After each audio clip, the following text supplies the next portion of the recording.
नागपूरमध्ये सुरू असलेल्या महाराष्ट्र विधिमंडळाच्या हिवाळी अधिवेशनात आमदार दलित मित्र डॉक्टर अशोकराव माने यांनी हातकणंगले तालुक्यातील वंचित पूरग्रस्तांच्या न्यायासाठी ठामपणे आवाज उठवलाय।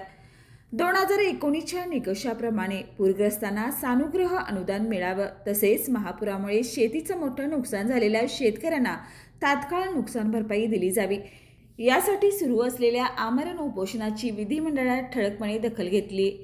डॉक्टर माने यांनी पूरग्रस्तांच्या आणि शेतकऱ्यांच्या व्यथा सभागृहात मांडत प्रशासनाने तातडीने उपाययोजना करण्याची मागणी केली। त्यांनी हा विषय लोकांच्या हक्कासाठी लढणाऱ्या नेत्यांच्या भूमिकेतून मांडलाय, ज्यामुळे सभागृहातही याची गंभीर दखल घेतली गेली। बाळ, फ्रीजमधून श्रीखंड काढ ना। आम्ही पूर्वी घरीच बनवायचो श्रीखंड, त्याची चवच वेगळी होती। आता काय सगळं रेडीमेड। आजी, हे श्रीखंड खाऊन बघ। आज तुझ्या आईनं घरीच बनवलं की काय?